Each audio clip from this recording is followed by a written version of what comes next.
ആലപ്പുഴയുടെ ലോക്സഭാ തെരഞ്ഞെടുപ്പ് പ്രചാരണ പ്രവർത്തനങ്ങൾക്ക് നേതൃത്വം നൽകുന്നതിനിടെയാണ് മന്ത്രി ശ്രീ സജി ചെറിയാനെ നമ്മൾ കാണുന്നത്. മീൻസ് ഇപ്പോൾ ആലപ്പുഴ, മാവേലിക്കര ഈ രണ്ട് മണ്ഡലങ്ങളിലാണോ പാർട്ടി നിർദ്ദേശവും ചുമതലയും? അതെ, രണ്ട് മണ്ഡലത്തിൽ ഇപ്പോൾ നമുക്ക് ചുമതല നിശ്ചയിച്ചിട്ടുണ്ട്. ആ രണ്ട് മണ്ഡലവും കേന്ദ്രീകരിച്ചാണ് ഇപ്പോൾ പ്രവർത്തിക്കുന്നത്. എന്താണ് ഈ രണ്ട് മണ്ഡലങ്ങളുടെ ഇതുവരെയുള്ള ഒരു അസസ്മെൻറ്റ്?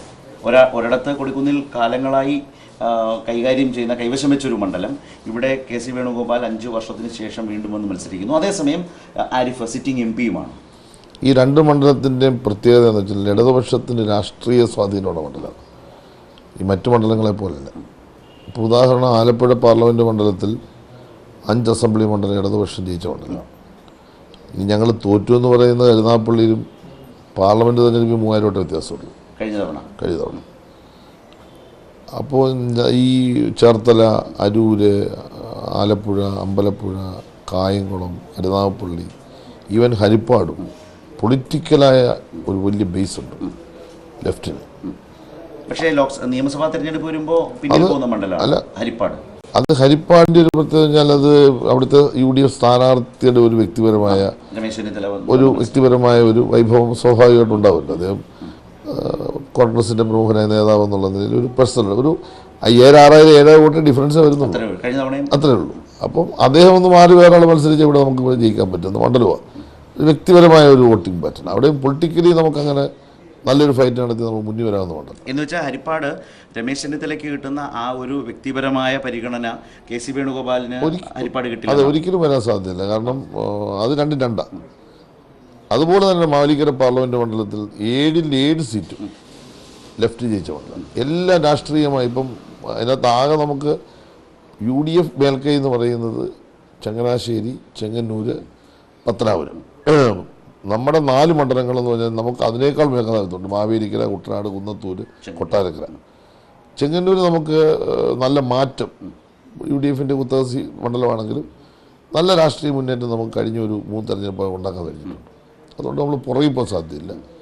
ചങ്ങനാശ്ശേരിയിൽ കേരള കോൺഗ്രസിൻ്റെ വരവോടുകൂടി നമ്മൾ നല്ലൊരു കഴിഞ്ഞ പ്രാവശ്യം ഒരു 25-ന് മേളിൽ വോട്ട് UDFിന് ഭൂരിപക്ഷമാണ്. അതൊക്കെ കവർ ചെയ്യുന്നത് മാത്രമല്ല, എനിക്ക് തോന്നുന്നു ചങ്ങനാശ്ശേരി നമുക്ക് ഭൂരിപക്ഷം വരാൻ സാധ്യത. ഗണേഷിൻ്റെ നേതൃത്വത്തിൽ പത്തനാപുരത്ത് നടക്കുന്ന പ്രവർത്തനവും നമുക്ക് ഈ പ്രാവശ്യം വളരെ ആവേശകരമാണ്. ഇപ്പോൾ മുഖ്യമന്ത്രിയുടെ തന്നെ നടന്ന പരിപാടി പത്തനാപുരത്തെ വമ്പിച്ച് വിജയമായിരുന്നു, വലിയ ജനപങ്കാളിത്തമായിരുന്നു. അപ്പം നമുക്ക് പിന്നോക്കാവസ്ഥ രാഷ്ട്രീയമായി പരമ്പരാഗതമായി ഉള്ള 3 മണ്ഡലത്തിലും ഇപ്പം നമ്മുടെ പുതിയ സാഹചര്യത്തിൽ നമുക്ക് വലിയ മുന്നേറ്റമുണ്ട്. അപ്പോൾ ഇതെല്ലാം വെച്ച് കഴിഞ്ഞാൽ 2 മണ്ഡലവും ഈ പ്രാവശ്യം ജയിക്കുമെന്നാണ് എൻ്റെ ഒരു കണക്ക്. ആലപ്പുഴയിൽ നമുക്ക് തോക്കേണ്ട ഒരു സാഹചര്യമില്ല. കാരണം നല്ല തലത്തിൽ സംഘടനാ രാഷ്ട്രീയ പ്രവർത്തനം നടത്തി. ആരിഫിൻ്റെ സ്ഥാനാർത്ഥിത്വത്തിൻ്റെ ഒരു പ്ലസ് പോയിൻ്റ് കൂടിയുണ്ട്. കാരണം 5 വർഷം ആരിഫ് നടത്തിയ പ്രവർത്തനം പാർലമെൻറ്റിനകത്തും പാർലമെൻറ്റിന് പുറത്തും നടത്തിയ മികച്ച പ്രവർത്തനം. കാരണം ശരിക്കും പറഞ്ഞാൽ നമുക്ക് നാടിന് വേണ്ടി ശബ്ദിക്കാൻ ആരുമില്ലാത്തൊരു ഘട്ടത്തിൽ നാടിൻ്റെ പൊതുവായ പ്രശ്നങ്ങൾ, രാജ്യത്തിൻ്റെ പൊതുവായ പ്രശ്നങ്ങൾ, കേരളത്തിൻ്റെ പ്രത്യേക പ്രശ്നങ്ങൾ ഉന്നയിച്ചുകൊണ്ട് മണ്ഡലത്തിൻ്റെ വികസന പ്രശ്നങ്ങൾ ഇടപെട്ടുകൊണ്ടും വലിയ തരത്തിൽ ഒരു MP എന്ന നിലയിൽ അദ്ദേഹത്തിന് വിജയിക്കാൻ കഴിഞ്ഞു. അപ്പം പിന്നെ മറ്റ് പരാതികളോ പരിഭവങ്ങളോ ഒന്നും നെഗറ്റീവോ ഒന്നും പറയാനില്ല, ആർക്കും പറയാം, എതിരാളികൾക്കൊന്നും പറയാനില്ല.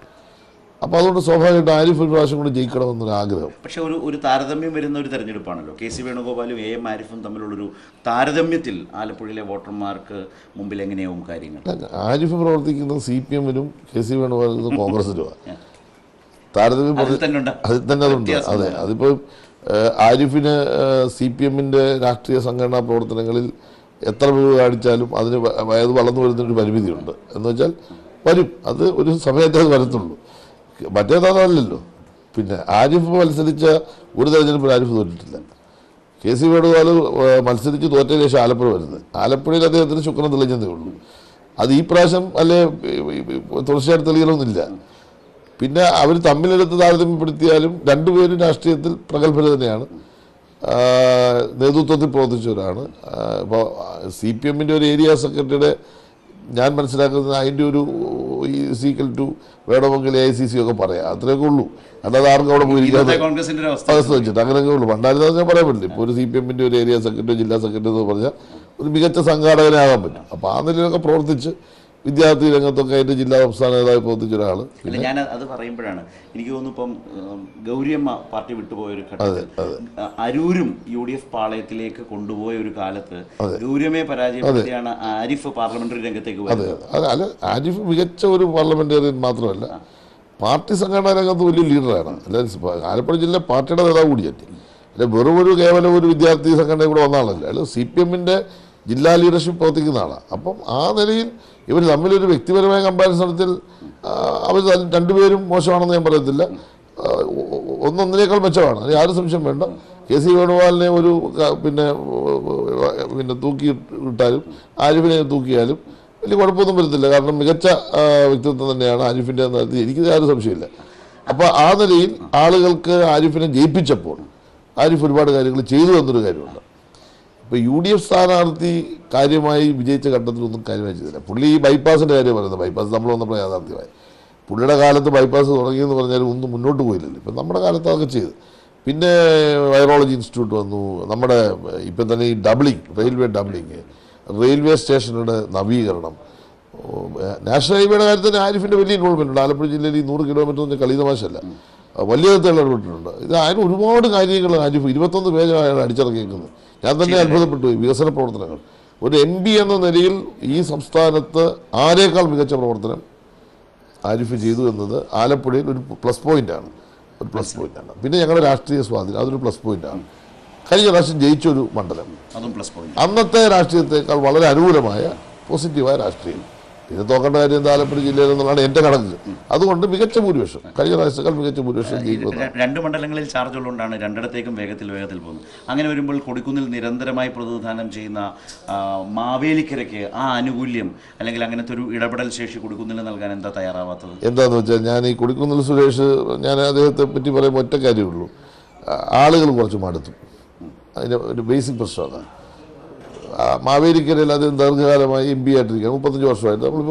നമ്മളൊരാളിനെ ഇങ്ങനെ ദീർഘകാലം പിന്നെ MP-യോ MLA ഒക്കെ കഴിഞ്ഞ് കുറച്ച് കഴിയും മടുന്നു എന്ന് പറഞ്ഞതുപോലെ ആളുകൾ ഇച്ചിരി മടുത്തിട്ടുണ്ട്. ഉള്ള വസ്തുതയായിട്ടും പറയാം. അപ്പോൾ അതിൻ്റെ ഭാഗമായിട്ടുള്ള ഒരു നേട്ടം ഇപ്പുറത്ത് വരുന്നുണ്ട്. അതുപോലെ തന്നെ യങ്ങായിട്ടുള്ള, വളരെ ചെറുപ്പമായിട്ടുള്ള, വളരെ സ്മാർട്ടായിട്ടുള്ള MA LLB MBA കഴിഞ്ഞിട്ടുള്ള വളരെ മിടുക്കനായിട്ടുള്ള ഒരു ചെറുപ്പക്കാരൻ അങ്ങനെ ഒരു സ്ഥാനാർത്ഥിന് മുമ്പ് നമുക്ക് ജനങ്ങളുടെ മുമ്പിൽ പ്രസൻറ്റ് ചെയ്ത് പെട്ടെന്ന് ജനങ്ങളുടെ മനസ്സ് പിടിച്ചെടുക്കാൻ കഴിയുന്ന കാൻഡിഡേറ്റ് മുമ്പ് വന്നില്ല. ഈ പ്രാവശ്യം ഇടതുപക്ഷം നിർത്തിയ സ്ഥാനാർത്ഥി വളരെ വേഗം ജനങ്ങളുടെ മനസ്സിൽ, പ്രത്യേകിച്ച് സ്ത്രീകളുടെ, ചെറുപ്പക്കാരുടെയൊക്കെ മനസ്സിൽ വളരെ വേഗത്തിൽ സ്ഥാനാർത്ഥി എന്നുള്ളത് മികവ് കയറി. അപ്പോൾ സ്വാഭാവികമായിട്ടും ഒരു ഭാഗത്തുണ്ട്. പിന്നെ അവിടുത്തെ UDF MP ഇത്രയും കാലം ജയിച്ചിട്ടും കാര്യങ്ങളൊന്നും നടന്നില്ല എന്ന് എന്താ നടത്തിയെന്ന് പറയാൻ അദ്ദേഹത്തിനില്ലല്ലോ. അപ്പോൾ ഈ ഒരു പ്രശ്നമുണ്ട്. പിന്നെ പുതിയ രാഷ്ട്രീയ സാഹചര്യം, ഞങ്ങളുടെ പൊളിറ്റിക്കൽ ബാക്ക്ഗ്രൗണ്ട്, ഞങ്ങളുടെ ശക്തി, ഇതെല്ലാം കൂടി വരുമ്പോൾ ഞാൻ ഉറപ്പിച്ചു പറയുന്നു, മാവേലിക്കര പാർലമെന്റ് ഈ പ്രാവശ്യം അട്ടിമറി വിജയമായിരിക്കും. അതായത് മിനിസ്റ്റർ കാണുന്ന ഒരു കാഴ്ച, ഇപ്പോൾ 2004 ഡോക്ടർ മൻമോഹൻ സിംഗ് ആയിരുന്നു പ്രധാനമന്ത്രി. പക്ഷേ കേരളത്തിൽ നിന്ന് ഒരു MP-മാരും ഉണ്ടായിരുന്നില്ല. ഇടത് MP-മാരടക്കമുള്ളവരുടെ പിന്തുണയോടെയാണെന്നൊരു BJP വിരുദ്ധ സർക്കാർ രൂപീകരിച്ചത്. ഈ 2024 കാണുന്ന ഒരു ദേശീയ സാധ്യത എങ്ങനെയാണ് ഈ തെരഞ്ഞെടുപ്പ് കഴിയുമ്പോൾ? ഞാൻ ഒരു രാഷ്ട്രീയ വിദ്യാർത്ഥി എന്നുള്ളത് ഞാൻ പറയാം, BJPക്ക് ഒറ്റയ്ക്ക് ഭൂരിപക്ഷം കിട്ടത്തില്ല. എൻ്റെ ഒരു റീഡിങ് 200 മേളിൽ വരില്ല. കോൺഗ്രസ് കഴിഞ്ഞ പ്രാവശ്യങ്ങൾ കുറച്ചുകൂടി മെച്ചപ്പെടും. പക്ഷെ കോൺഗ്രസ്സിന് ഭരണത്തിലേക്ക് വരണമെങ്കിൽ രാജ്യത്തെ ജനാധിപത്യ പാർട്ടികളുടെ നല്ല പിന്തുണ വേണം. ഒരു 10-28 പാർട്ടികൾ ഈ രാജ്യത്തുണ്ടല്ലോ, അവരുടെ നല്ല പിന്തുണയോടി ചിലപ്പോൾ കോൺഗ്രസ്സിന് ഒറ്റക്കക്ഷി എന്ന നിലയിൽ കൂടുതൽ സീറ്റ് കിട്ടുന്നതിൻ്റെ ഭാഗമായിട്ട് വരാം. അങ്ങനെ വരണമെന്നുമില്ല. ഇനി കോൺഗ്രസ് പിന്തുണയ്ക്കുന്ന VP സിംഗിനെ പോലെയോ അല്ലെങ്കിൽ അന്ന് ആ കാലത്ത് പല ആളുകളെയും കോൺഗ്രസ് പിന്തുണച്ച് അല്ലെങ്കിൽ ഇടതുപക്ഷം പിന്തുണച്ച് പ്രധാനമന്ത്രിമാരാക്കിയ ഒരു രാഷ്ട്രീയം ഇന്ത്യയിൽ വളർന്നു വരാതിരിക്കില്ല. അങ്ങനെ സാധ്യതയുണ്ട്. പക്ഷെ ഒരു കാര്യം ഞാൻ പറയാം, ഇന്ത്യ മൊത്തം എടുത്താൽ ഒരു BJP വിരുദ്ധ ട്രെൻഡ്, നമ്മളിപ്പോൾ ഉത്തർപ്രദേശിൽ കഴിഞ്ഞ ദിവസം വാരണാസിയിൽ നിന്ന് വന്ന എൻ്റെ ഒരു സഹോദരൻ്റെ മകൻ പറഞ്ഞത്, ദീർഘകാലത്തോടെ താമസിക്കുക, വലിയ ചേഞ്ചാണെന്നാണ് പറഞ്ഞത്. വാരണാസി പോലും വലിയ ചേഞ്ചാണ്. അവൻ പറഞ്ഞത് മോദി അവിടെ മത്സരിക്കുകയാണെങ്കിൽ മോദി കഴിഞ്ഞ പ്രാവശ്യം കിട്ടി വോട്ട് കിട്ടത്തില്ലെന്നാണ്. എന്നുവെച്ചാൽ വലിയ തലത്തിലേക്ക് അത് കുറയും, തൂക്കമെന്ന് പറഞ്ഞില്ല, കുറയും. ഇപ്പോൾ UP പോലും ഈ BJP വിരുദ്ധ വോട്ടുകളുടെ ഒരു കൺസോളിഡേഷൻ ഡെവലപ്പ് ചെയ്യുന്നുണ്ട്. ചില സ്റ്റേറ്റിൽ അത്ര വന്നിട്ടില്ല. പക്ഷെ മൊത്തത്തിൽ നമ്മളെടുത്താൽ മേജർ സ്റ്റേറ്റുകളെല്ലാം BJP വിരുദ്ധമാണ്. ഇപ്പോൾ കേരളം, തമിഴ്നാട്, കർണാടകം, പിന്നെ മഹാരാഷ്ട്ര, ഈവൻ ബീഹാർ, പശ്ചിമ ബംഗാൾ, ഇങ്ങനെ വരുന്ന നല്ല സീറ്റുള്ള പഞ്ചാബ് അല്ല ഞാൻ ഇങ്ങനെയുള്ള സീറ്റുള്ളതെല്ലാം ഒരു BJP വിരുദ്ധ മൈൻഡ് വന്നിട്ടുണ്ട്. എന്നാൽ കോൺഗ്രസ് കഴിഞ്ഞ പ്രാവശ്യം പറഞ്ഞതുപോലെ ഞങ്ങൾ ഭരിക്കും, അതായിരുന്നു കഴിഞ്ഞ പ്രാവശ്യം കേരളത്തിൽ നമുക്ക് പറ്റിയ അപകടം. അത് ജനം വിശ്വസിച്ചു. ഇപ്പം ജനം അത് വിശ്വസിക്കുന്നില്ലല്ലോ. അതുകൊണ്ട് കോൺഗ്രസിനേക്കാൾ നല്ലത് ഇടതുപക്ഷം പോയാൽ മതി എന്നൊരു കാഴ്ചപ്പാട് ജനങ്ങൾ കേരളത്തിൽ വന്നിട്ടുണ്ട്. രാഹുലിന്റെ പൊട്ടൻഷ്യലിൽ കേരളത്തിലെ ജനങ്ങൾക്കുള്ള വിശ്വാസം വല്ലാതെ ഇടിഞ്ഞിട്ടുണ്ടോ, കുറഞ്ഞിട്ടുണ്ടോ? ഈ പ്രാവശ്യം ഒരു തരത്തിലും രാഹുൽ ഗാന്ധി ഫാക്ടർ കേരളത്തിൽ ബാധിക്കില്ല, ഞാൻ ഉറപ്പിച്ചു പറയുന്നു. കാരണം എന്താണെന്ന് വെച്ചാൽ ഇടതുപക്ഷം കഴിഞ്ഞ പ്രാവശ്യം ജയിക്കാതെ പോയതിൻ്റെ ഒരു ദുഃഖം കേരള ജനങ്ങൾക്കുണ്ട്. അതിനെന്താ വെച്ചാൽ ഒന്ന് രാജ്യത്ത് വന്ന ഇഷ്യൂസ്, ഇപ്പോൾ പിന്നെ നമ്മുടെ പൗരത്വ ബില്ല് വന്നു, അവിടെ നമുക്കൊരു 10-20 പേരുണ്ടായിരുന്നു നടക്കുന്ന ഒരു ഫൈറ്റ് നിസ്സാരമായിരിക്കില്ല. ഇവർ ആകെ 7 ഈ ഫൈറ്റ് നടത്തി ആലോചിച്ചോണം. കോൺഗ്രസിൻ്റെ ഒറ്റ MP അതിനോട് സഹകരിച്ചില്ലെന്ന് മാത്രമല്ല അവർ വോട്ടിൽ പങ്കെടുത്തില്ല.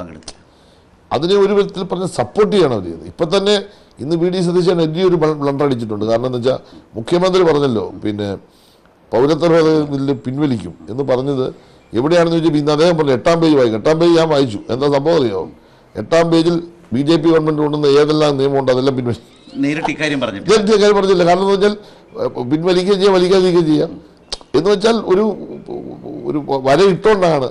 ഞങ്ങളതല്ലല്ലോ പറഞ്ഞു. ഞങ്ങളുടെ പ്രകടനത്തിൽ ഇടതുപക്ഷത്തിലെ പറഞ്ഞേക്കുന്നത് വന്നാൽ ഞങ്ങൾ അതിനെ പിൻവലിക്കാനുള്ള നടപടിയായിട്ട് മുന്നോട്ട് പോകും. അതായത് മിനിസ്റ്റർ മണിപ്പൂർ, അതുപോലെ ഈ കോൺഗ്രസും ലീഗും കൊടി ഒളിപ്പിച്ചത്, അതുപോലെ പൗരത്വ നിയമം മോദി സർക്കാർ കൊണ്ടുവന്ന പൗരത്വ നിയമ ഭേദഗതി പിൻവലിക്കുമെന്ന് നേരിട്ട് പറയാത്തത്, ഇത് ഈ തെരഞ്ഞെടുപ്പിൽ കേരളത്തിൽ കോൺഗ്രസിനും ദോഷം ചെയ്യും. കേരളത്തിന്റെ പ്രശ്നം, കേരളം ഒരു മതേതരവാദികൾക്ക് ഭൂരിപക്ഷമുള്ള സ്റ്റേറ്റാണ്. ഞാൻ ഒരു 90% ആളുകളും വളരെ സെക്യുലറായി ചിന്തിക്കുന്ന ഒരു സ്റ്റേറ്റ്. എന്നാൽ ഭൂരിപക്ഷ വർഗീയവാദികളും ന്യൂനപക്ഷ വർഗീയവാദികളുണ്ട്. ഈ 2 വർഗീയതയും ഒരിക്കലും ഞങ്ങൾ അക്സെപ്റ്റ് ചെയ്തിട്ടില്ല. ഈ 2 വർഗീയതയും എന്നും ഞങ്ങൾ എതിർത്തിട്ടുള്ളൊരു പ്രസ്ഥാനം. അപ്പോൾ ഈ മതേതരവാദികളുടെ മനസ്സിൽ ഹിന്ദു ആയാലും ക്രിസ്ത്യാനും മുസ്ലിം ആണെങ്കിൽ എല്ലാവരും ഏകോദര സഭയോടെ ജീവിക്കണം, സമാധാനം വേണം, അങ്ങനെ ഒരു സ്റ്റേറ്റാണ് കേരളം. അപ്പോൾ ഇങ്ങനൊരു കാര്യത്തിൽ ഒരു ഉറച്ച നിലപാട്, അതാണ് ഒരു ഇൻറ്റിഗ്രിറ്റി കീപ്പ് ചെയ്യുന്നത് ഇടതുപക്ഷം മാത്രം. ഇവർക്ക് ഉറച്ച നിലപാട് UDF ഇല്ല.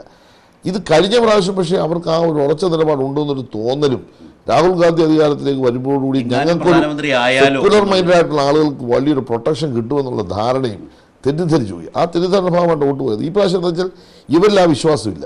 കാരണം ഇവർ വന്നാലും വന്നില്ലെങ്കിൽ ഇവർ അധികാരത്തിൽ വരാൻ ഒറ്റയ്ക്ക് സാധ്യതയില്ല. ഇടതുപക്ഷം വന്നാൽ ഉറച്ച നിലപാട് പാർലമെൻറ്റ് സ്വീകരിക്കും ഒരു ഭാഗം. അപ്പോൾ ജനങ്ങളെ സംബന്ധിച്ചിടത്തോളം, കേരളത്തിലെ സെക്യുലർ മൈൻഡഡ് ആയിട്ടുള്ള ആളുകളെ സംബന്ധിച്ചിടത്തോളം അവരുടെ മനസ്സിൽ നാട് നിലനിൽക്കണമെന്ന് ആഗ്രഹിക്കുന്നതുകൊണ്ട് UDF-നോട് ആ വിശ്വാസം കുറഞ്ഞു. 2 കേരളം എന്നൊരു വികാരമാണ്. ശരിക്കും അത് നമ്മൾ കാണാതിരിക്കരുത്. കാരണം വൈകാരികമായി മലയാളി എന്ന് പറയുമ്പോൾ മലയാളം സംസാരിക്കുന്ന മലയാളി ഭയങ്കര വൈകാരികമാണ് നമ്മുടെ സ്റ്റേറ്റിനോട്. രാജ്യത്തോടുള്ള കൂറ് പോലെ കേരളത്തോട് അവർക്ക് കൂറുണ്ട്, ഭയങ്കര കൂറാണ്. ലോകത്ത് എവിടെ പോയാലും മലയാളി ഉത്സവത്തിനോട് വരും, പെരുന്നാളിനോട് വരും, അല്ലെങ്കിൽ ക്രിസ്മസിനോട് വരും. ഭയങ്കരമായി വൈകാരികമായ ഒരു ബന്ധം ജാതിമത ഭേദമന്യേ മലയാളിക്ക് നമ്മളുണ്ട്. അതാണ് കേരളം വർഗീയവാദികൾക്ക് ഒരു സീറ്റ് വരെ കൊടുക്കാഞ്ഞത്. നിസ്സാര കാര്യമല്ലേ? അങ്ങനെ വൈകാരികമായുള്ള കേരളത്തോട് ഇവർ കാണിച്ച ക്രൂരത നമ്മൾ തകർത്ത് കളഞ്ഞില്ലേ. നമ്മൾ ശരിക്കും പറഞ്ഞാൽ നമ്മുടെ ഈ ഡെവലപ്മെൻറ്റിൻ്റെ ഒരു ബൂമിങ് ഇങ്ങനെ വന്നു കഴിഞ്ഞപ്പോൾ അതിനെ അടിച്ച് തകർത്ത് കളഞ്ഞില്ലേ. നമ്മൾ ഫൈറ്റ് ചെയ്തല്ലേ സത്യം പറഞ്ഞാൽ. ഈ കോടതിയിൽ പോയി സമരം ചെയ്ത് തിരിച്ചിത്രയും വന്നില്ല. ഈ കഴിഞ്ഞ മാസം നമ്മുടെ സ്റ്റേറ്റിൻ്റെ സ്ഥിതി എന്താ? ഞാനപ്പോൾ ചോദിച്ചോട്ടെ, ഇപ്പോൾ ഇങ്ങനത്തെ ഒരു ഘട്ടത്തിൽ കേരളം ഭരിക്കുന്നത് ഒരു ഇടതുമുന്നണി സർക്കാരല്ല, പിണറായി വിജയനെ പോലൊരു മുഖ്യമന്ത്രിയല്ല എന്നുണ്ടെങ്കിൽ, ഒരു UDF സർക്കാരാണെങ്കിൽ കേരളത്തിൻ്റെ അവസ്ഥ എന്താകുമായിരുന്നു? ദയനീയമായി പോയി. ഒരു സമരം നടത്താൻ ആംബിയർക്കുണ്ടോ? മോദിക്കെതിരെ ഒരു അക്ഷരം പറയാൻ കേരളത്തിൽ കോൺഗ്രസ് ഉണ്ടോ? പറ. ഉമ്മൻചാണ്ടി പറഞ്ഞിട്ടുണ്ടോ? അല്ലെങ്കിൽ ആന്റണി പറഞ്ഞിട്ടുണ്ടോ? ഒരാളും അവർ മിണ്ടത്തില്ല. നിശബ്ദതയിൽ മാത്രം നിൽക്കാൻ പറ്റും. അവർക്കൊന്നും ഇന്ത്യയിലെ BJP നേരിടാനോ RSSനെതിരെ അഭിപ്രായം പറയാനുള്ള ധൈര്യമില്ല ഒരു ഭാഗം. കേരളത്തിൻ്റെ ഇഷ്യൂസ് ഡെവലപ്പ് ചെയ്ത് വന്നപ്പോൾ കേരളത്തിൻ്റെ ഇഷ്യൂവിനെ സപ്പോർട്ട് ചെയ്യല്ല UDF ചെയ്തു. അത് വളരെ വൈകാരികമായ പ്രശ്നമാണ്. കാരണം ഞാനിപ്പോൾ തന്നെ ഒരുപാട് ആളുകളുടെ ഈ നമ്മൾ ഗ്രൗണ്ട് റിയാലിറ്റി മനസ്സിലാക്കാൻ വേണ്ടി സംസാരിക്കുമ്പോൾ പലരും എന്നോട് പറഞ്ഞൊരു കാര്യം, ഇന്ത്യൻ പാർലമെൻറ്റിൽ ഇടതുപക്ഷത്തിന് 20 പേര് കേരളത്തിൽ നിന്ന് പോയിരുന്നെങ്കിൽ ഇത് ഫൈറ്റ് ചെയ്ത് കേരളത്തിൻ്റെ ആവശ്യങ്ങൾ അവർ ഉന്നയിച്ച് നമുക്കിതിന് മുമ്പ് തന്നെ നമുക്ക് പണം കിട്ടിയത്. ഈ 57,000 കോടി രൂപ തരാതിരുന്നപ്പോൾ ഇവർ മിണ്ടിയില്ലെന്ന് മാത്രമല്ല, ഇവർ പറഞ്ഞെന്താ ശരിക്കും RSSന് വേണ്ടി വർത്താനം പറഞ്ഞത്, BJP ഗവൺമെൻറ്റിന് വേണ്ടി. കാരണം പെൻഷൻ കൊടുത്ത മറ്റു കാര്യങ്ങൾ ചെയ്തു വന്നപ്പോൾ അധിക ചെലവ് അതെല്ലാം ദൂർത്താണെന്ന് പറഞ്ഞിട്ടല്ലേ ഇവർ നമ്മളെ ആക്ഷേപിച്ച്. ഏറ്റവും അവസാനം ഉദാഹരണം പറഞ്ഞ് നിർത്താം. ഈ 13,650 കോടി രൂപ അവർ കോടതി പറഞ്ഞതിൻ്റെ ഭാഗമായിട്ട് നമുക്ക് കിട്ടി. അതിനേക്കാൾ പ്രധാനം നെല്ലെടുത്തതിൻ്റെ കാര്യവുമായി ബന്ധപ്പെട്ട് കേന്ദ്ര ഗവൺമെൻറ് തരാനുള്ള പണം ഇല്ലെന്നല്ലേ ഇവർ പറഞ്ഞത്. ഒന്നും തരാനില്ല. ഇപ്പം 750 കോടി കിട്ടിയല്ലോ. ഇനി 750 കോടി കിട്ടാൻ കിടക്കുന്നു. ഒന്നും തരാനില്ലെന്ന് പറയുന്നത് ഇതെല്ലാം കിട്ടിക്കൊണ്ടിരിക്കുക. അല്ല, ആ കോടതി പോയതും കോടതി അനുകൂല നിലപാടെടുത്തതും വലിയൊരു ആശ്വാസമായോ? അത് മാർച്ച് മാസം ഇപ്പം ഞാൻ ഈ കൈരളി ന്യൂസിൻ്റെ പടക്കളം എന്ന് പറഞ്ഞ പരിപാടിയായിട്ട് തിരഞ്ഞെടുപ്പ് കാലത്ത് കാസർഗോഡ് മുതൽ 20 ലോക്സഭാ മണ്ഡലങ്ങളും കവർ ചെയ്തു. വീണ്ടും രണ്ടാം ഘട്ടത്തിൽ സഞ്ചരിക്കുക. അപ്പോൾ മാർച്ചിൽ കണ്ടൊരു കാഴ്ച എന്ന് പറയുന്നത് UDFൻ്റെ സ്ട്രാറ്റജി പെൻഷൻ എവിടെ, ദാരിദ്ര്യം എന്ന നിലയിൽ സംസ്ഥാന സർക്കാരിന് ഒരു നിലപാട്. പക്ഷേ ഏപ്രിൽ മാസം ഇപ്പോൾ ഓരോ മണ്ഡലത്തിലും സംസാരിക്കുമ്പോൾ UDFൻ്റെ സ്ട്രാറ്റജിയിൽ ആ വിഷയം അവർ സ്കിപ്പ് ചെയ്തിട്ടുണ്ട്.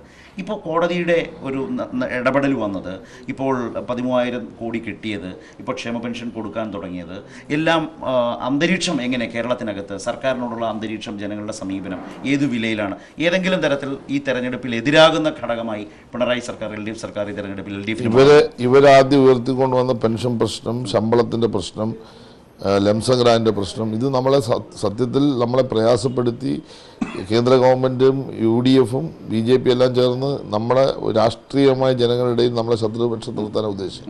പക്ഷെ ഞാൻ മനസ്സിലാക്കുന്ന കേരളത്തിൽ ജനങ്ങളത് അന്നും വിശ്വസിച്ചില്ല. ഈ പ്രായമുള്ളവരൊക്കെ സംസാരിക്കുമ്പോൾ പിണറായി വിജയൻ ഞങ്ങൾക്ക് വിശ്വാസമാണ് 6 മാസം കഴിഞ്ഞാൽ കാശ് തരും. ഇങ്ങനൊരു മാനസികാവസ്ഥ അവർക്കുണ്ടായിരുന്നു. കാരണം കോവിഡ്, ഈ പറയുന്ന പ്രളയം, ഇത്തരം ഘട്ടങ്ങളിലൊക്കെ ഗവൺമെൻറ്റിൻ്റെ ഒരു ചേർത്ത് പിടിക്കാനുണ്ടായ ഒരു സാഹചര്യം, അത് വലിയ തരത്തിൽ നമുക്ക് ഒരു ഇത് കിട്ടി.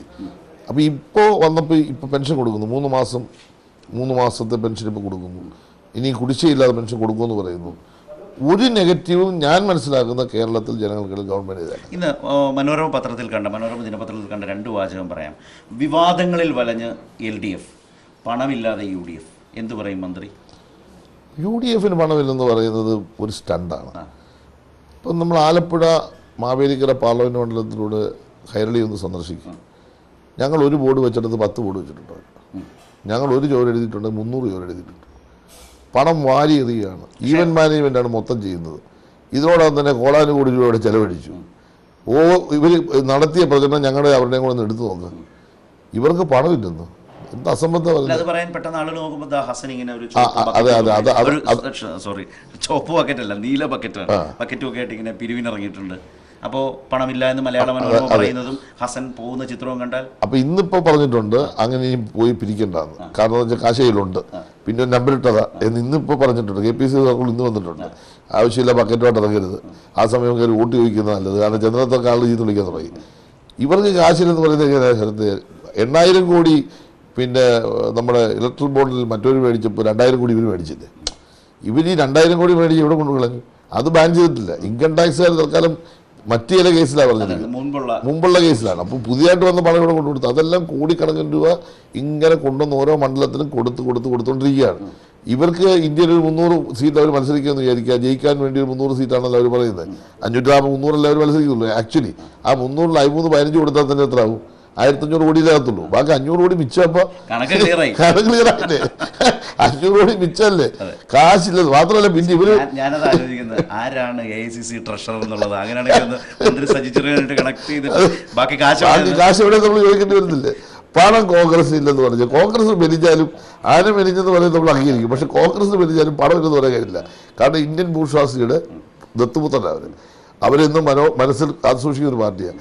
BJPയേക്കാൾ കൂടുതൽ വലതുപക്ഷ രാഷ്ട്രീയ കൈകാര്യം ചെയ്തവരാ, എന്നും സമ്പന്ന വിഭാഗത്തിനോടൊപ്പം നിന്നവരാ. അപ്പോൾ സ്വാഭാവികമായിട്ട് അവർ നിലനിൽക്കേണ്ടത് ഒരു പരിധി വരെ ഇന്ത്യൻ ഭൂഷ്വാസ ആവശ്യമാണ്. എന്നാൽ BJPക്കാണ് ഇപ്പോൾ അധികാരമുള്ളത്, അതുകൊണ്ട് കുറച്ച് പൈസ കൂടുതൽ കൊടുക്കുന്നുള്ളൂ. BJPക്ക് 1,000 രൂപ കൊടുക്കുമ്പോൾ ഇവർക്ക് 700 രൂപ കിട്ടും. ഈ വ്യത്യാസമുള്ളൂ. അതിനൊന്നും ഒരു കുറവ് അവർക്ക് സംഭവിക്കാൻ പോകുന്നില്ല. ഇപ്പം തൃശ്ശൂരെ പാർട്ടിയുടെ പിന്നെ അക്കൗണ്ട് മരവിപ്പിച്ചു എന്ന് പറയുന്നത് അതോ കോൺഗ്രസിൻ്റെ അക്കൗണ്ട്, തൃശ്ശൂരെ പാർട്ടിയുടെ അക്കൗണ്ട് എന്ന് പറഞ്ഞാൽ എല്ലാം കൂടി ആ വർഗീസേട്ടൻ്റെ കയ്യിൽ ചായ പിടിക്കാനുള്ള കാശ് കാണും. ഇത് മരവിപ്പിച്ചെന്തിനാ? ആ തൃശ്ശൂർ മണ്ഡലം ലക്ഷ്യം വെച്ചുകൊണ്ടാണ് രാഷ്ട്രീയ നീക്കമാണ്. അതൊക്കെ മരവിപ്പിച്ചോണ്ട് ഞങ്ങളെ സംബന്ധിച്ച് ഒരു പ്രശ്നമില്ല. കാരണം മരവിപ്പിച്ചാൽ അവിടെ ഒന്ന് കാണുന്നു. ആ കളി കൊണ്ട് സുരേഷ് ഗോപി രക്ഷപ്പെടുവോ? 3-ാം സ്ഥാനം നിലനിർത്തുള്ളൂ. സുരേഷ് ഗോപി കൊള്ളോട്ടെടുക്കും. വൈകാരിക സുനിൽകുമാർ ഞാൻ ഈ 20 മണ്ഡലത്തിൽ 1-ാമത്തെ മണ്ഡലം ഞാൻ തൃശ്ശൂരാണ്. റെക്കോർഡ് ഭൂരിപക്ഷമായിരിക്കും. ചരിത്രത്തിൽ ഏറ്റവും വലിയ ഭൂരിപക്ഷം മേടിക്കാൻ പോകുന്ന തൃശ്ശൂർ മണ്ഡലമായിരിക്കും. നിങ്ങൾ എഴുതി വെച്ചു. ഞാൻ രാഷ്ട്രീയ വിദ്യാർത്ഥിയായിട്ട് പറയാം. അതിൻ്റെ കാരണം എന്താണെന്ന് ചോദിച്ചാൽ, നമ്മൾ ഒരു തെരഞ്ഞെടുപ്പിൽ ജനങ്ങളെ വെല്ലുവിളിക്കുന്നത്, ജനങ്ങളെ വെല്ലുവിളിച്ച 2 സ്ഥാനാർത്ഥികൾ വന്ന് അതിലവിടെ തൃശ്ശൂർ ഉണ്ടായിരുന്ന UDF സ്ഥാനാർത്ഥി എന്തിനാ മാറ്റി? അതോടുകൂടി UDFൻ്റെ അടിത്തറ പോയി. എന്തോ പറഞ്ഞാലും പ്രധാന ഒരു ഭാവമായിരുന്നു. എൻ്റെ വകുപ്പിൻ്റെ നമ്മുടെ മത്സ്യത്തൊഴിലാളിയെ ബന്ധപ്പെട്ട ആളല്ലേ, എല്ലാത്തിനും വരുന്നതാണ്. അല്ല, സജിച്ചർ എന്നത് പറയുമ്പോൾ ഞാൻ എൻ്റെ ഒരു അനുഭവം പറയാം. ചെങ്ങന്നൂർ ഉപതെരഞ്ഞെടുപ്പ് നടക്കുന്ന വോട്ടെണ്ണലിൻ്റെ തലേന്ന് രാത്രി ഇതുപോലെ ഞാനൊരു ചാനൽ ചർച്ചയിൽ പങ്കെടുക്കുമ്പോൾ ഏറ്റവും അവസാനം ഞാൻ ചോദിച്ചു, നാളെ സ്ഥാനാർത്ഥിയാണ്, ഉപതെരഞ്ഞെടുപ്പാണ്, അപ്പോൾ എത്ര വോട്ടിൻ്റെ ഭൂരിപക്ഷത്തിന് ജയിക്കും? എന്നോട് പറഞ്ഞു 10,000 എന്ന ഡിജിറ്റിൽ ചേർന്ന്. അപ്പോൾ ഞാൻ പറഞ്ഞത് ഇത്തിരി കൂടിപ്പോയില്ലേ എന്ന് ചോദിച്ചപ്പോൾ എന്നോട് പറഞ്ഞു, ശരത്തെ ഈ ഭൂരിപക്ഷത്തിന് നാളെ ഞാൻ ജയിക്കും, ആ ഭൂരിപക്ഷമായി ആദ്യം വരുന്നത് നിങ്ങളുടെ സ്റ്റുഡിയോയിലേക്കായിരിക്കും എന്ന് പറഞ്ഞു.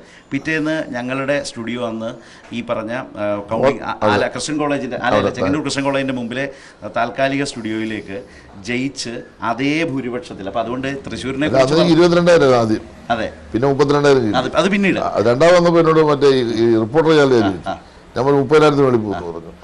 അവിടെ തന്നെ ആദ്യം അവരുടെ സ്റ്റുഡിയോ. രണ്ടാമത് ഈ തെരഞ്ഞെടുപ്പിലെ വിജയത്തെക്കുറിച്ചും തെരഞ്ഞെടുപ്പിലെ ഭൂരിപക്ഷത്തെക്കുറിച്ചും രാഷ്ട്രീയ വിദ്യാർത്ഥി എന്ന് ഇടയ്ക്കിടയ്ക്ക് പറയുന്ന അല്ല, അദ്ദേഹത്തെ ഞാൻ പറയുന്നത് കണക്കെന്ന് പറഞ്ഞു കഴിഞ്ഞാൽ പ്രതാപൻ ഒരു പാവപ്പെട്ടവരായിരുന്നു, ഒരു നമ്മുടെ ഏറ്റവും പിന്നോക്ക സമുദായത്തിൽപ്പെട്ട ഒരു സാധാരണ, ഈ വലിയ ഇഷ്ടമാണ് കേട്ടോ, ഇതേപോലെ കോൺഗ്രസിൻ്റെ ഒരു സിൻസിയർ കേഡറാണ് അയാൾ. അവിടെ മത്സരിച്ച് ഒരു ഫൈറ്റായിരുന്നു. നമുക്ക് ചിലപ്പം ഈ പറയുന്നൊരു പ്രശ്നം വന്നതിന് പ്രതാപനെ മാറ്റിയതിൻ്റെ ബേസ് എന്താ? ഇത് കോൺഗ്രസിനകത്ത് വന്നു വന്നൊരു ഒരു ഒരു പുതിയ കൾച്ചറാണ്. ഇപ്പോൾ ഈ പിന്നെ നമ്മുടെ ആ വിഭാഗം, മത്സ്യത്തൊഴിലാളി മേഖലയിൽ ആ വിഭാഗം, അവർക്കൊരു അംഗീകാരം കൊടുത്ത് കിട്ടിയ ഒരാളാണല്ലോ. ഇപ്പം ഞങ്ങൾ ചിത്രരചന മത്സരിപ്പിച്ചു, മത്സരിപ്പിച്ച് MLA ആകുമ്പോൾ ഞങ്ങൾ കൊടുക്കുമ്പോൾ ഒരു ആ വിഭാഗത്തിന് വലിയ വോട്ടൊന്നുമുള്ള മണ്ഡലമല്ല. ഈ ആലപ്പുഴ ഉണ്ട്, അമ്പലപ്പുഴ അതുണ്ട്, പക്ഷേ ആലപ്പുഴ അതല്ല. പക്ഷേ ഞങ്ങൾ ചിത്രനെ ആലപ്പുഴ തന്നെ നിർത്തി ഞങ്ങൾ ഏൽപ്പിച്ചു. കേരളത്തിൽ പല സ്ഥലത്തും നമ്മൾ അങ്ങനെയുള്ള സ്ഥാനാർത്ഥിത്വം നമ്മൾ കൊടുത്തു. അപ്പോൾ പ്രതാപൻ അങ്ങനെ വന്നു കഴിഞ്ഞാൽ പ്രതാപനെ മാറ്റിയതിൻ്റെ കാരണം സാധാരണ UDFകാരനെ ബോധ്യപ്പെടുത്താൻ കോൺഗ്രസ് കഴിഞ്ഞില്ല. 1. 2, സുരേഷ് ഗോപി ഈ ജയിക്കുമെന്ന് പറഞ്ഞ് കാണിക്കുന്ന ഈ പുങ്കത്തരം, ഈ തൃശ്ശൂരിലെ ജനങ്ങളെന്ന് പറഞ്ഞാൽ ഹൈലി എഡ്യൂക്കേറ്റഡ് അല്ലേ, ഭയങ്കര കേരളത്തിന്റെ സാംസ്കാരിക തലസ്ഥാനമല്ലേ, സാംസ്കാരിക തലസ്ഥാനമല്ലേ, അവിടെ വല്ല ഇത് അവർ അംഗീകരിക്കുമോ? അവർ നിങ്ങൾ കണ്ടു ഈ രണ്ടിനെയും കൂടെ റെഡിയാക്കി പാർസൽ ചെയ്ത് കൊടുക്കും. 2 എഴുതി വെച്ചു. അത് ഞാൻ പറഞ്ഞത് സുനിലിന്റെ ഭൂരിപക്ഷമായിരിക്കും ഈ പ്രാവശ്യം നിങ്ങൾ ചാനലിൽ ചർച്ച ചെയ്യാൻ പോകുന്ന ഏറ്റവും വലിയ ചർച്ച. ഞാൻ ഓണാട്ടുകര ഭാഷയുടെ ഒരു സവിശേഷത ആലോചിച്ചാണ് സുരേഷ് ഗോപിയുടെ അവിടുത്തെ പ്രചാരണത്തെക്കുറിച്ച് പുങ്കത്തരം എന്നാണ് വിശേഷിപ്പിച്ചത്. അതെന്താ അങ്ങനെ പറയാൻ കാര്യം? അതെന്ന് പറഞ്ഞാൽ നമ്മളിപ്പോൾ ഒരു തെരഞ്ഞെടുപ്പ് മത്സരിക്കുക, നമ്മൾ സാധാരണക്കാരുടെ മനുഷ്യനോടൊപ്പം പോയി വോട്ടൊക്കെ ചോദിക്കും. സുരേഷ് ഗോപി എനിക്ക് എൻ്റെ പ്രിയപ്പെട്ട സുഹൃത്താണ്, ഞാൻ എൻ്റെ മന്ത്രി, ഞങ്ങൾ എല്ലാവർക്കും വന്നത്, അതിനകത്തൊന്നും എനിക്ക് വ്യത്യാസമൊന്നുമില്ല. ഞാൻ അദ്ദേഹത്തെ വ്യക്തിപരമായിട്ടൊന്നും പറയാനില്ല. ഞാൻ പക്ഷെ അദ്ദേഹം മത്സരിക്കുന്നു, അതേ മത്സരിക്കണം. പക്ഷെ മത്സരിക്കുമ്പോൾ നമ്മൾ ഈ ആവശ്യമില്ലാതെ ഇത് കാണിക്കാൻ പാടില്ല. കാരണം നമ്മൾ ജനങ്ങളോട് കാര്യങ്ങൾ, നമ്മൾ രാഷ്ട്രീയം പറയണ്ടേ, നമ്മൾ ജനങ്ങളുടെ മുമ്പിൽ മറ്റു കാര്യങ്ങൾ. ഇപ്പോൾ ഒരു മതചിഹ്നം ഉപയോഗിച്ച്, എനിക്ക് അദ്ദേഹത്തോടുള്ള സ്നേഹം ഇത്രയെങ്കിലും പറയുന്നത് കേട്ടോ, മതചിഹ്നം ഉപയോഗിച്ചുകൊണ്ട് നമ്മൾ രാഷ്ട്രീയം കളിക്കാൻ പാടില്ല. നമുക്ക് ചിലപ്പോൾ വിശ്വാസം കാണും, ആയിക്കോട്ടെ, പക്ഷെ നമ്മൾ ഇങ്ങനെയുള്ള ചെറിയ ഞൊടുക്ക് വിദ്യ കൊണ്ട് ആളുകളെ സ്വാധീനിക്കാമെന്ന് ധരിച്ചാൽ ആളുകൾ വളരെ വളരെ ഹൈലി എഡ്യൂക്കേറ്റഡ് ആണ്. സകല മതചിഹ്നം ഉപയോഗിക്കുന്നുണ്ട്. അതെ, അതൊക്കെ വന്നു കഴിഞ്ഞാൽ ആളുകൾ ബുദ്ധിയില്ലാത്തവരാണ് മലയാളി, ഭയങ്കര തലയുള്ളവന്മാരല്ലേ. ഇതുപോലെ എത്ര എണ്ണത്തെ അവർ കണ്ടത്, അവർ കാണുമ്പോൾ കൈ കൊടുക്കും, ഹാപ്പിയൊക്കെ പറയും, സന്തോഷം പറയും. അത് കഴിയുമ്പോൾ അവരവരുടെ ഒറിജിനൽ രൂപ അവർ കാണിക്കും. ശരത് ഇപ്പം ഇവിടെ ഇത് പറയുന്നല്ലോ, ഞാൻ എൻ്റെ പൊതുജീവിതത്തിൽ പറയുന്നത് അടുത്തൊരു കാര്യം. കേരളത്തിലെ പാർലമെൻറ്റ് തെരഞ്ഞെടുപ്പിൽ 26-ാം തീയതി തെരഞ്ഞെടുപ്പ് കഴിഞ്ഞ് നമ്മൾ ജൂൺ മാസത്തിൽ നിങ്ങൾ റിസൾട്ട് വരുമ്പോൾ ചർച്ച ചെയ്യാൻ പോകുന്നത്, ഏറ്റവും കൂടുതൽ ചർച്ച ചെയ്യാൻ പോകുന്നത് തൃശ്ശൂരിലെ തെരഞ്ഞെടുപ്പായി. എന്താ കാര്യം അറിയാം? അവിടുത്തെ ഭൂരിപക്ഷമായിരിക്കും. ഏതായാലും അത് അവിടെ നിർത്താം. അവസാനം ഒരു കാര്യം, പ്രതാപനെ കുറിച്ചും അതുപോലെ ഫിഷറീസും ഒക്കെ പറഞ്ഞുകൊണ്ട്, ആലപ്പുഴ എന്ന് പറഞ്ഞാൽ കേരളത്തിലെ ഏറ്റവും വലിയ തീര ലോക്സഭാ മണ്ഡലം കൂടിയാണ്. കരുനാഗപ്പള്ളി മുതൽ അങ്ങ് അരൂര് വരെ എല്ലാ മണ്ഡലങ്ങളിലും അങ്ങയുടെ ഫിഷറീസ് വകുപ്പുമായി ബന്ധപ്പെട്ട തീരമേഖല, മത്സ്യത്തൊഴിലാളികൾ വളരെ നിർണായകമായ ഒരു ലോക്സഭാ മണ്ഡലമാണ്. എന്നാൽ ചില വിമർശനങ്ങൾ ഈ തെരഞ്ഞെടുപ്പുമായി ബന്ധപ്പെട്ട്, ഇപ്പോൾ കടലുമായി ബന്ധപ്പെട്ട് ഈ അടുത്ത കാലത്ത് വന്ന വാർത്തകളിലൊക്കെ ആ സാഹചര്യത്തെ ഉപയോഗിക്കാൻ UDF ശ്രമിക്കുകയും ചെയ്യുന്നു. മത്സ്യത്തൊഴിലാളികൾ ഇത്തവണ ഇടതിനൊപ്പം നിൽക്കുമോ? മത്സ്യത്തൊഴിലാളി അസംബ്ലി തെരഞ്ഞെടുപ്പിൽ നിന്നതിനേക്കാൾ ശക്തമായിട്ട് നിൽക്കും. ആലപ്പുഴ ജില്ലയിലെ ഹാർബർ എടുക്കുക, കായംകുളം ഹാർബർ, അത് കരുനാഗപ്പള്ളിയിലാണ്. വലിയരിക്കൽ ഹാർബർ, അത് അരിപ്പാട് മണ്ഡലത്തിലാണ്. തോട്ടപ്പള്ളി ഹാർബർ, ചെത്തി, അതുപോലെ തന്നെ മറ്റേ നമ്മുടെ അവിടെ ചെത്തി കഴിഞ്ഞാൽ പിന്നെ നമ്മുടെ ഒരു ഹാർബർ, അർത്തുങ്കൽ ഹാർബർ. ആലപ്പുഴ ജില്ലയിൽ ഒറ്റ ഹാർബറില്ലായിരുന്നു, ഒറ്റ ഹാർബറില്ലായിരുന്നു.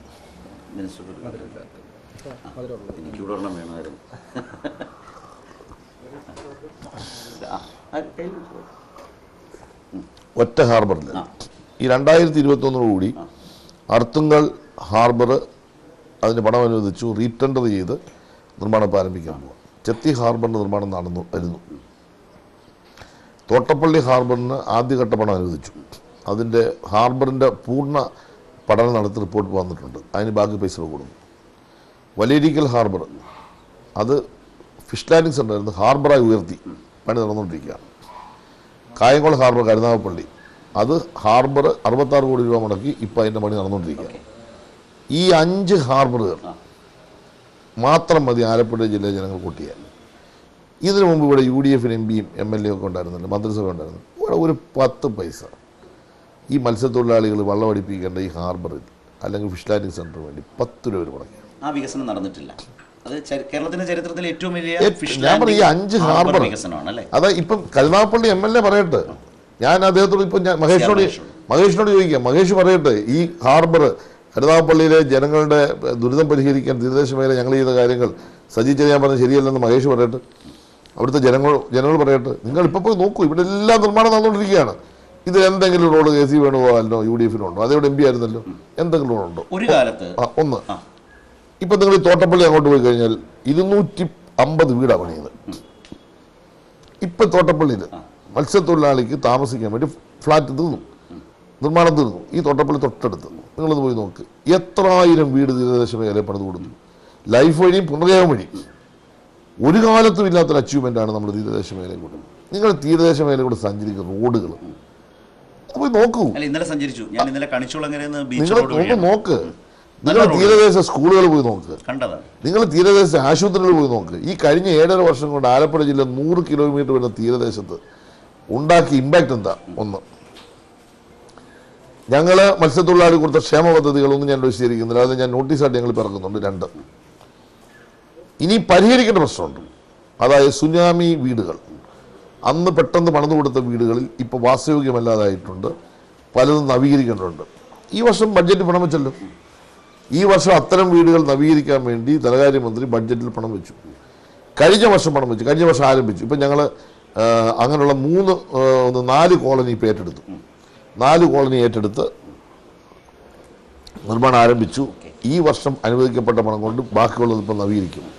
ഈ ഗവൺമെൻറ് കാലത്ത് തന്നെ ഭൂരിപക്ഷം വരുന്ന വീടുകൾ നവീകരിക്കുകയോ വാസയോഗ്യമല്ലാതെ പൊളിച്ചു കളഞ്ഞ പണിയാണെങ്കിൽ പൊളിച്ചു കളഞ്ഞ പണി വരും.